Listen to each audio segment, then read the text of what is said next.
Hello everyone, स्वागत है आप सभी को आपका अपना YouTube channel Azhar study campus YouTube channel पर।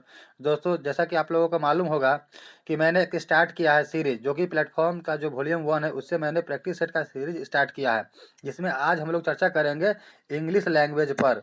जैसा कि आप देख सकते हैं, हम लोग चर्चा करेंगे इंग्लिश लैंग्वेज पर, आज चर्चा करेंगे। और बता दें कि ये जो प्लेटफॉर्म जो है वॉल्यूम 1 है, इसमें 20 सवाल दिया हुआ है, आपको 20 सवाल दिख रहा है। तो इन 20 के 20 सवाल को हम लोग डिटेल में एक्सप्लेनेशन देखेंगे। तो चलिए बिना देरी के क्लास शुरू करते हैं। सवाल आपको दिख रहा है, देखिए सवाल जो दिया हुआ है 21 से 23 के लिए दिया, यानी कि 21, 22 और 23 के लिए डायरेक्शन दिया हुआ है कि आपको बताना है opposite meaning of the word बताना है, ठीक, यानी कि एंटोनिम्स आपको बताना है। सवाल पहला है कि मेंटेन दिया हुआ है, तो मेंटेन मतलब आप लोग जानते हैं, बहुत ही इजी सवाल है। पहला सवाल है, बहुत ही इजी सवाल है। मेंटेन मतलब होता है मेंटेन रखना या जारी रखना या बनाए रखना होता है, ठीक है। और इसका 4 ऑप्शन दिया हुआ है। जैसे पहला ऑप्शन दिया प्रिजर्व, तो प्रिजर्व मतलब ही वही होता है आपको बचाना या बनाए रखना। प्रोटेक्ट मतलब भी वही होता है, और सस्टेन मतलब भी जारी रखना होता है, वही होता है। यानी कि मेंटेन का ये ए ऑप्शन, सी ऑप्शन और डी ऑप्शन क्या है, सिनोनिम्स है। और आपसे पूछा है एंटोनिम्स, आपसे पूछा है। एबेंडन मतलब होता है त्यागना होता है। मेंटेन मतलब बनाए रखना या जारी रखना, एबेंडन मतलब त्यागना होता है। इसलिए ऑप्शन नंबर बी आपका राइट आंसर हो जाएगा। ये वोकैबुलरी है, अगर आपको नहीं आता है, नहीं याद है, तो आपको याद करना पड़ेगा। तो जो भी वोकैबुलरी का बुक होता है, अगर आपको नहीं मालूम है, अगर आपको चाहिए जानकारी, तो आप हमें नीचे कमेंट बॉक्स में बताएंगे, हम आपको उसमें जवाब दे देंगे कौन से बुक से आप वोकैबुलरी याद करेंगे, ठीक है। चलिए बिना देरी के अगला सवाल देखते हैं। सवाल अगला आपको दिख रहा है, सवाल नंबर 22 है, जो कि ये दूसरा नंबर सवाल है। प्रैक्टिस सेट जो वॉल्यूम का जो 1 चल रहा है, इसमें 1 से लेकर 100 तक का सवाल आता है, जिसमें आपका मैथ भी है, रीजनिंग भी है, कंप्यूटर भी है, हिंदी भी है, इंग्लिश भी है और जीके भी है। तो इंग्लिश का ये 22 नंबर सवाल है, जो कि ये दूसरा नंबर सवाल है, ठीक है। यहाँ दिया रिमेंबर, रिमेंबर मतलब होता है याद करना। लर्न मतलब वही हो जाएगा, मेमोराइज मतलब वही हो जाएगा, रिटेन मतलब भी वही हो जाएगा। ये जो आपको अभी आपको दिखा था 21 से 23 के लिए, ये आपको एंटोनिम्स बताने हैं, 21, 22 और 23 के लिए। तो यानी कि ये 22 जो नंबर जो सवाल है, ये रिमेंबर का आपको एंटोनिम्स बताना है। तो लर्न, मेमोराइज, रिटेन क्या होता है, ये सिनोनिम्स होता है। फॉरगेट मतलब भूलना होता है। ऑप्शन नंबर बी आपका राइट आंसर हो जाएगा। ये भी एक इजी और आसान सवाल था। चलिए देखते हैं आगे, अगला सवाल देखते हैं आज का। इसका जो अपोजिट जो है आपका जो एंटोनिम्स है, इसका तीसरा नंबर सवाल आपको दिया हुआ है। सवाल यहाँ पर आपको दिख रहा है, पेकुलियर दिया हुआ है। देखिए इसका मतलब होता है कि असाधारण, असामान्य होता है, यानी कि अनयूजुअल, ओड और क्यूरियस जो है इसका सिनोनिम्स हो जाएगा। और नॉर्मल यानी सामान्य इसका एंटोनिम्स हो जाएगा। इसीलिए ऑप्शन नंबर ए आपका राइट आंसर हो जाएगा। चलिए अगला सवाल देखते हैं। अगला सवाल दिया, डायरेक्शन दिया हुआ है 24 से 26 के लिए आपका डायरेक्शन दिया हुआ है, यानी कि 24, 25 और 26, ये 3 सवाल के लिए आपका डायरेक्शन दिया हुआ है।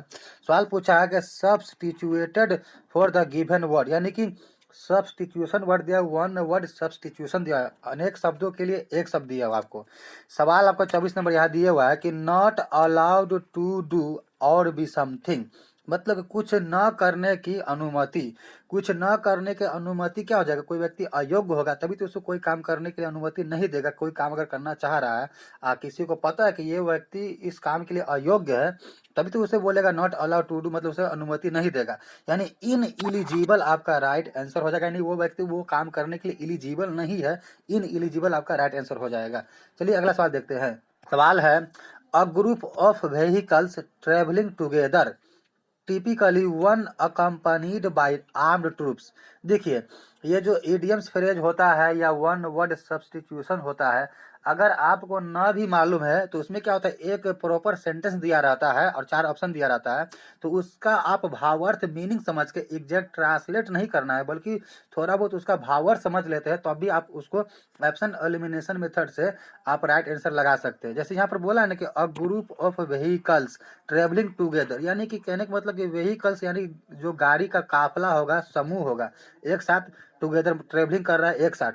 Typically one accompanied by armed troops, यानी कि आर्म्ड ट्रूप्स के थ्रू जो है ना, वो क्या है, व्हीकल्स का जो ग्रुप है, काफिला है, सो ट्रेवल कर रहा है। तो यानी कि यहाँ पर क्या हो जाएगा, आपका राइट आंसर हो जाएगा कन्वो हो जाएगा। कन्वो मतलब क्या होता है, आपको ये जानकारी अगर होगा तभी बता सकते हैं कि कन्वो मतलब होता है काफिला, गाड़ी के समूह का काफिला होता है, ठीक ना। तो इसलिए आपका कन्वो आपका राइट आंसर हो जाएगा। चलिए अगला सवाल देखते हैं। सवाल है, an image of God used for worship worship के लिए गॉड का इमेज यानी मूर्ति, आइडल मतलब मूर्ति होता है, इसलिए ऑप्शन नंबर बी आपका राइट आंसर हो जाएगा। ये बहुत इजी सवाल था। चलिए अगला देखते हैं।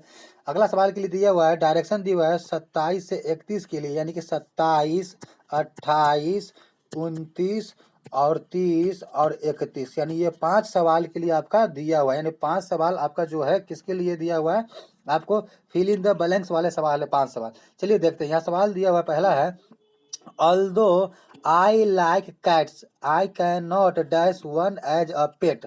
इस 4 ऑप्शन में कौन सा आपका ऑप्शन जो होगा एप्रोप्रिएट होगा, राइट होगा, वही आपको बताना है। एप्रोप्रिएट वर्ड बताना है, सबसे बेस्ट वर्ड कौन सा सुइटेबल होगा इसमें। देखिए although का जो यूज किया जाता है ना, दो विपरीत मीनिंग के लिए किया जाता है। यहाँ पर दिया हुआ है ना आपका कि although I like cats, दिया हुआ है although I like cats, यानी कि मैं कैट को तो पसंद करता हूँ, लेकिन क्या हुआ कि I can not dash one as a pet, मतलब एज ए पेट यानी पालतू के रूप में मैं कैट को नहीं ले सकता।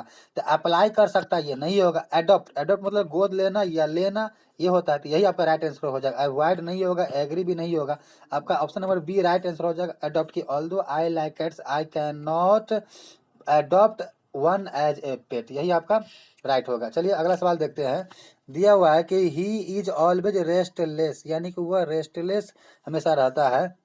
ही is never at dash with himself, never at, देखिए साइलेंस नहीं होगा जब रेस्टलेस यानी बेचैन ही रहता है। फ्रीडम नहीं होगा, देखिए सेरेनिटी भी नहीं होगा आपका।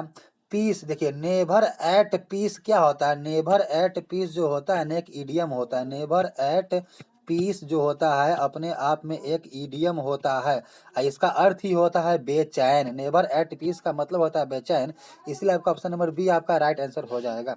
चलिए नेक्स्ट सवाल देखते हैं। सवाल है, Radha was extremely dash about the welfare of her parents, यानी अपने पेरेंट्स के वेलफेयर यानी भलाई के लिए वो हमेशा क्या रहती थी, राधा क्या रहती थी। तो ये देखिए इंटेंस नहीं होगा आपका, इम्पेशेंट भी नहीं होगा, एनेक्सियस हो जाएगा, चिंतित रहती थी, इसलिए आपका एप्रोप्रिएट वर्ड यहाँ पर एनेक्सियस हो जाएगा। ईगर भी नहीं होगा, एनेक्सियस आपका एप्रोप्रिएट वर्ड है, यही राइट आंसर होगा। अगला सवाल है 30 नंबर जो दिया हुआ है, if you do not return my money I will dash you to court. देखिए अगर यदि आप पैसा नहीं लौटाते हैं तो I will dash you to court, यानी मैं आपको कोर्ट में घसीटूंगा, ले जाऊंगा। ये आप भावार्थ निकाल सकते हैं, ठीक है। एग्जैक्ट ट्रांसलेट नहीं करना आपको, अगर एग्जैक्ट ट्रांसलेट करके इंग्लिश सीख रहे थे, इंग्लिश में कभी आप स्कोर नहीं कर पाएंगे। देखिए तो कैरी मतलब ढोना होता है, ये नहीं होगा। ड्रैग है, ड्रैग मतलब भी आपको ले जाना होता है, खींचना होता है। पुश माने धकेलना होता है, ये भी नहीं होगा। लिफ्ट माने उठाना, ये भी नहीं। क्यों होगा, क्योंकि कैरी कोई व्यक्ति या कोई चीज से किसी चीज को कैरी किया जाएगा, ठीक ना। जैसे कि मान ली कूली कोई बैग ढोता है, तो कूली कोई चीज या कोई पर्सन हो गया। अब कोई चीज यानी कि बैग ढो रहा है या सामान धो रहा है। पुश यानी कोई व्यक्ति या किसी चीज से किसी चीज को धकेला जाएगा, या कोई व्यक्ति पुश करेगा किसी व्यक्ति को या गाड़ी को। लिफ्ट मतलब मान लीजिए क्रेन से कोई चीज उठा रहे हैं, लेकिन ड्रैग कोई चीज को कोई चीज से उठाना खींचना ढोना नहीं होता है। ये नॉर्मली ड्रैग मतलब उठाना खींचना ढोना हो जाएगा, इसलिए यहाँ पर आपको हो जाएगा I will drag you to court, यानी मैं आपको कोर्ट में खींचूंगा घसीटूंगा अगर आप मुझे मनी वापस नहीं करते हैं। तो इसलिए right appropriate word option number B आपका राइट आंसर हो जाएगा। चलिए अगला सवाल देखते हैं। सवाल है कि social distancing should be practised in dash with other everyday preventive action. Preventive action बचाव जो एक्शन है, कार्यक्रम है, इसके बारे में बोला है। Social distancing should be practised in dash with other, क्या अंडरस्टैंडिंग विथ अदर होगा, नहीं हो सकता है। कंप्रीहेंशन विथ अदर, ये भी नहीं हो सकता है। अरेंजमेंट नहीं होगा। कॉम्बिन, देखिए जब भी किसी दूसरे के साथ क्या होगा, कॉम्बिनेशन होगा ना, कॉम्बिनेशन विथ अदर होगा ना, तो इसलिए कॉम्बिनेशन आपका एप्रोप्रिएट वर्ड हो जाएगा, यही आपका राइट आंसर होगा। चलिए अगला सवाल देखते हैं। सवाल आपको दिख रहा है, सवाल दिया, डायरेक्शन दिया है 32 से 34 के लिए दिया हुआ है, यानी कि 32, 33 और 34 सवाल के लिए दिया हुआ है। आपको बताना है मिसस्पेल्ड वर्ड, यानी कि रॉन्गली स्पेल्ड यानी गलत आपका वर्ड चुनना है। डिक्टेट क्या आपका राइट वर्ड है, डिसीजन भी राइट है, डिफरेंस ये भी राइट है। अगर तीनों राइट है तो डिक्शनरी ही आपका गलत होगा, गलत ही चुनना, इसीलिए ऑप्शन नंबर डी आपका राइट हो जाएगा। डिक्शनरी में ई के जगह पर यहाँ पर क्या होगा, ए होगा। डिक्शनरी में ई के जगह पर ए होगा। चलिए अगला सवाल देखते हैं। ये भी आपका दिया हुआ है मिसपेल्ड का ही। फ्यूचर आपका राइट है, फ्लेवर आपका गलत है, गलत ही मिसपेल्ड ही बताना, इसलिए ऑप्शन नंबर बी आपका राइट आंसर हो जाएगा। फ्लेवर होता है FLAVOUR होता है फ्लेवर आपका। चलिए अगला सवाल देखते हैं।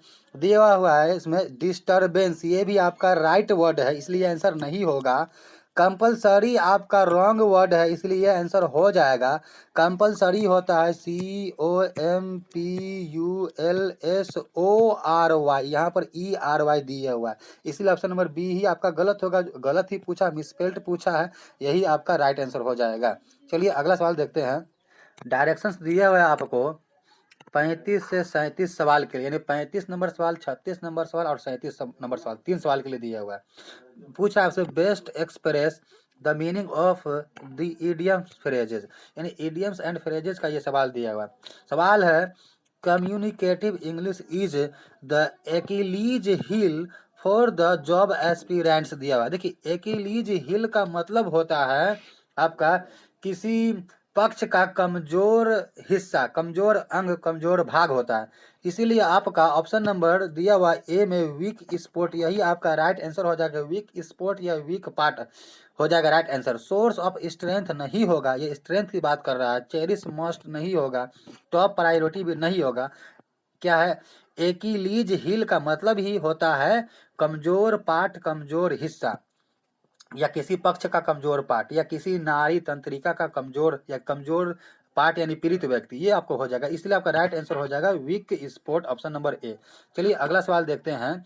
दिया हुआ he cut the Gordian knot by practising what he preached. देखिए सवाल को गौर से पढ़िए, समझ में आ जाएगा। प्रैक्टिसिंग यानी प्रैक्टिस के थ्रू आप गोर्डियन नोट को कट कर रहे हैं, मतलब प्रैक्टिस के थ्रू आप परेशानी को कट कर रहे हैं, दूर कर रहे हैं। ठीक है, आपको बस भावार्थ समझना है, इसलिए आपका राइट आंसर हो जाएगा ऑप्शन नंबर सी हो जाएगा, जो कि आपको दिख रहा है रिमूव द डिफिकल्टी।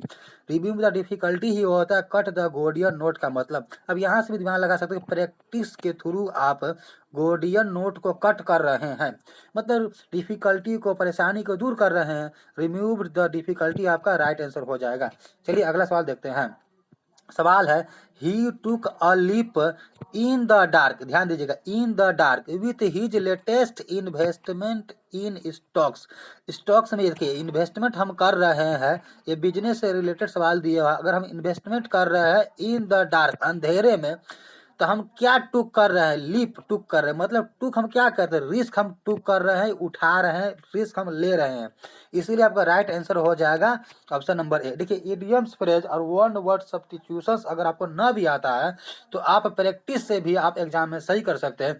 बस इसमें आपको ध्यान देना है कि जो आपका पूरा आपका सेंटेंस जो दिया रहता है उसको सही से प्रॉपर ढंग से पढ़ना है, और इसका एग्जैक्ट ट्रांसलेट नहीं करना है, बल्कि इसका भावार्थ मीनिंग समझना है। और ऑप्शन एलिमिनेशन मेथड से आप इसको सही कर सकते हैं कि ऑप्शन कौन कौन नहीं हो सकता है। अगर पता चल जाएगा ये नहीं होगा, जो बचेगा वही होगा, या कभी डायरेक्ट दिख जाएगा, जैसे यहाँ पर दिख गया कि टुक अ रिस्क, आपका राइट आंसर हो जाएगा। अंधेरे में, देखिए इन्वेस्टमेंट कर रहा है स्टॉक में अंधेरे में, तो रिस्क ही उठा रहा है ना। चलिए अगला सवाल देखते हैं।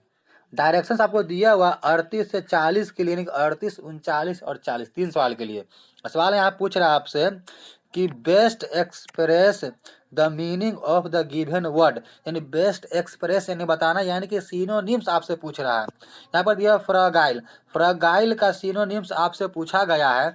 और हम आपको बता दें कि अगर फ्रगाइल का मीनिंग, देखिए एंटोनिम्स या सिनोनिम्स हो, अगर आपको इसका मीनिंग नहीं पता है तब बताना मुश्किल हो जाएगा। इसलिए आप एंटोनिम्स सिनोनिम्स पर बहुत मेहनत करें, आप इसे रिवीजन करते रहे, रटते रहे, बार बार रिवीजन कीजिए, इसको सेंटेंस के थ्रू समझने की कोशिश कीजिए। जैसे फ्रगाइल को सेंटेंस में आप कन्वर्ट करके समझने की कोशिश कीजिएगा, ठीक है, तब आपको आसानी से बहुत लंबे समय तक माइंड में मीनिंग आपका रहेगा किसी वर्ड का। जैसे फ्रगाइल का मतलब हो जाता है कि कोई चीज़ ऐसा हो जो तुरंत चकनाचूर हो जाए, यानी कि आसानी से टूट जाए, जैसे भंगूर। तो फ्रगाइल का मतलब आप कह सकते हैं यहाँ पर भंगूर हो जाए, क्या हो जाएगा, भंगूर आपका फ्रगाइल का मीनिंग हो जाएगा। भंगूर एक ऐसा चीज़ होता है जो तुरंत आपको पिस जाएगा, चकनाचूर हो जाएगा, आसानी से टूट जाएगा, ठीक ना। तो इसका आपको बेस्ट मीनिंग बताना है ना। तो देखिए स्ट्रॉन्ग तो क्या हो जाएगा, इसका एंटोनिम्स हो जाएगा, हेल्दी भी एंटोनिम्स हो जाएगा। फ्रैगल मतलब भंगूर जो तुरंत टूट जाए, भस्म हो जाए। लेकिन स्ट्रॉन्ग हेल्दी तो इसका एंटोनिम्स हो गया ना। और यहाँ पर फर्म भी इसका एंटोनिम्स हो जाएगा, क्योंकि ये सब मजबूती को दिखा रहा है। और फ्रैगाइल मतलब भंगूर हो रहा है जो भस्म हो जाए, तो मतलब आसानी से टूट जाए। तो फ्रगाइल का आपका सिनोनिम्स हो जाएगा फ्रेल। फ्रेल मतलब वही मीनिंग होता है। फ्रेल आपका फ्रगाइल का क्या हो जाएगा, एंटोनिम्स हो जाएगा। हालांकि फ्रगाइल का और भी होता है, जैसे कि फ्रगाइल का हो जाएगा आपका ब्रीटल भी हो जाएगा आपका, ठीक ना। आपका ब्रीटल भी फ्रगाइल का हो जाएगा आपका सिनोनिम्स। आपका फ्रेल भी हो जाएगा, फ्रंगीबल भी हो जाएगा, फीबल भी हो जाएगा आपका, आपका फीबल भी हो जाएगा, ठीक है। फ्रंगीबल भी आपका होता है, ठीक है।